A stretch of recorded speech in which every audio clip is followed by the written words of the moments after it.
warahmatullahi wabarakatuh. Cikgu Sabaria, Cikgu Nilam, Guru Nilam SMK Gua Perahu. Hari ini cikgu nak terangkan bagaimana nak mengisi data Nilam di dalam portal PSS.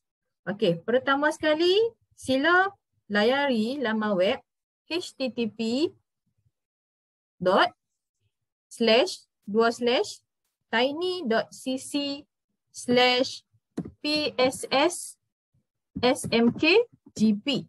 Okey, jika kamu boleh juga dapatkan laman web ini di Telegram tingkatan masing-masing. Okey, lepas tu kamu klik.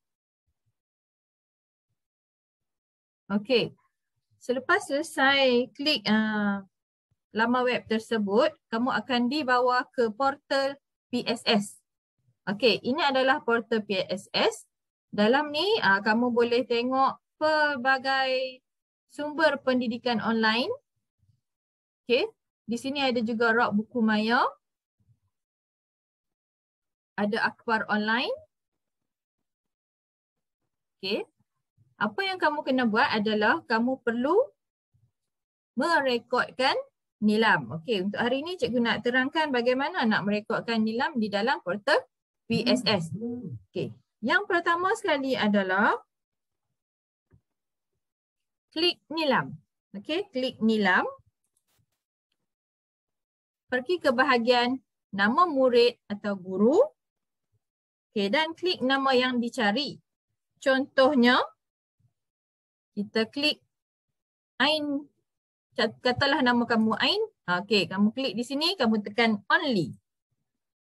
Okey, kemudian kamu akan dapat ID murid kamu, iaitu kalau untuk Ain Nur Batrisha kelas 1 IB ni, ID muridnya adalah M952413. Okey, kamu salin ID murid kamu di kertas.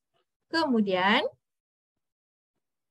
kamu pergi ke sudut kanan sebelah atas portal, pergi ke sini peringkat sekolah. Okey, klik di sini, sila klik. Okey. Kemudian dekat sini akan ada email kamu, ini email cikgu. Okey. Masukkan ID pengguna kamu seperti yang kamu dapat tadi. Okey, ini contoh saja, cikgu pinjam ID Ain 9524138. Okey. Judul buku. Judul buku kamu tuliskan tajuk buku yang kamu baca. Tulis dalam huruf besar. Macam cikgu sekarang kat sebelah cikgu ada buku tajuknya Cinta Kerana Allah. Nama pengarangnya, nama pengarang maksudnya siapa yang menulis buku tersebut. Okey, tulis nama pengarang. Kategori. Okey, kategori ini macam mana kamu nak tahu? Kategori kalau ianya bahan bukan buku, maksudnya ia bukan buku lah, sama ada poster, brosur, apa lagi ya? Yang dalam bentuk cetakan lah, bahan bukan buku ni dia bukan buku tapi dia dalam bentuk cetakan. Dia bercetak. Cikgu ulang lah, contohnya jurnal, brosur, cerpen, surat khabar, majalah ataupun komik. Itu bahagian bahan bukan buku. Okey, kemudian kita ada fiction. Fiction ni maksudnya karya sastra yang dicipta daripada imajinasi. Fiction ni maksudnya perkara yang imajinasi yang tak benar. Contohnya macam novel, cerita pendek ataupun cerita. Dia buku tapi dia dalam cerita fiction. Cerita imajinasi lah. Okay, bukannya fakta. Okay, kemudian kita ada yang ketiga ini bukan fiction. Apa maksud bukan fiction? Bukan fiction adalah karya yang berdasarkan fakta sebenar. Okey, bukan fiction, karya yang berdasarkan fakta sebenar. Contohnya seperti novel, cerita pendek, novel kanak-kanak, ataupun ensiklopedia. Itu adalah bukan fiction. Ataupun buku-buku agama itu adalah bukan fiction. Maksudnya diterangkan tentang fakta. Kalau fakta Kalau berkaitan dengan ilmu pengetahuan, itu adalah bukan fiction. Okey, maksudnya dia bukan cerita dongeng. Yang keempat, kita ada bahan digital. Okey, apa itu bahan digital? Bahan digital ini bermaksud sama ada e-book, poster ataupun akhbar online, buku cerita fiksyen yang kamu baca secara online. Okey, bahan digital ni apa saja yang berkaitan dengan online. Okey, macam cikgu-cikgu ada masukkan dalam Telegram, contohnya poster Pendidikan Islam, poster HIP ataupun cikgu hantar poster tentang kaunseling, itu dikira bahan digital. Okey, kemudian kita pergi kepada bahasa. Okey, kamu tahulah kan bahasa. Bahasa maksudnya di situ dalam bahan bacaan kamu tu guna bahasa apa? Bahasa Melayu, bahasa Inggeris ataupun lain-lain bahasa. Okey, kalau cerita Korea, lain-lain bahasa lah. Okay, macam tadi buku cikgu baca ni adalah buku bukan fiksyen. Okay, bukan fiksyen. Bahasa Melayu. Jumlah muka surat, kamu tengok berapa muka suratnya. Contoh buku yang cikgu baca ni, muka surat ada 308 muka surat. Okay, ada 308 muka surat. Okay, kemudian jumlah aktiviti. Apa itu jumlah aktiviti? Okay. Aktiviti yang boleh dilakukan selepas membaca, contohnya seperti lepas kamu dah baca, kamu buat satu video, kamu buat syarahan, kamu bercerita semula kepada orang lain. Ataupun kamu bersyair menggunakan buku yang kamu dah baca. Okay, tapi selalunya murid-murid sekolah menengah ni, kamu cuma perlu buat satu benda wajib, satu aktiviti wajib, iaitu membuat rumusan. Okey, ataupun membuat catatan. Jadi jumlah aktiviti kamu bukannya 2, bukannya 3, tapi hanya 1. Okay, jika kamu tulis kat situ 2, kalau kamu ada 2 aktiviti, maksudnya kamu kena tunjukkan bukti kepada cikgu apa aktiviti yang kamu buat tu.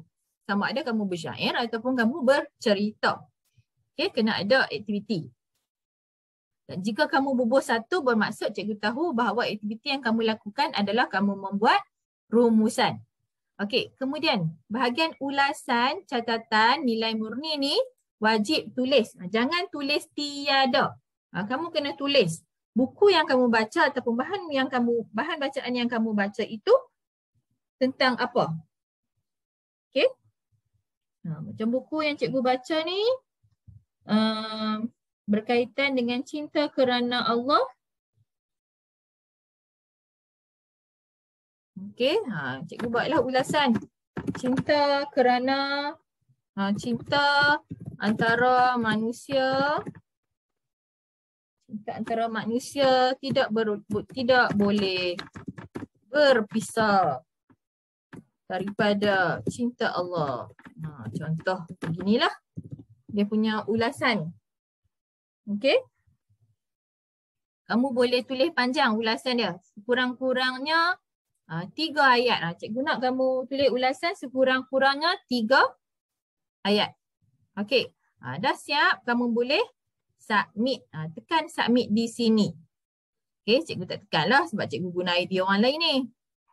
Okey, selepas tu bahan bacaan kamu akan terus direkodkan. Okey. Kamu boleh tengok di hadapan sini. Okay, kita tengok analisis data bacaan.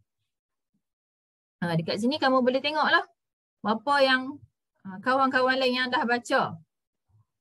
Okay. Di sini kita boleh lihat tingkatan 1 ada 441 bahan bacaan. Tingkatan 2 paling sedikit ni, 6 orang saja yang baca. Tingkatan 3, 380 bahan bacaan.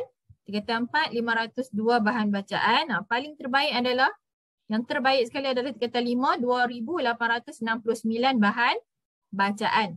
Okay, jadi kamu nak tengok nama kamu ada ataupun tidak di sini, kita kembali kepada utama. Okay, kita pergi ke bahagian utama. Okay, kamu tengok di sini, senarai pembaca terbanyak keseluruhan jumlah bacaan. Kamu boleh tengoklah di sini. Nama kamu akan naik. Kalau kamu baca 1, kamu akan naiklah dekat sini 1. Okey. Jadi saya harap kamu dapatlah kamu berjaya mengisi bahan bacaan di dalam portal PSS SMK Buan Bahu. Okey, itu saja pada saya. Terima kasih.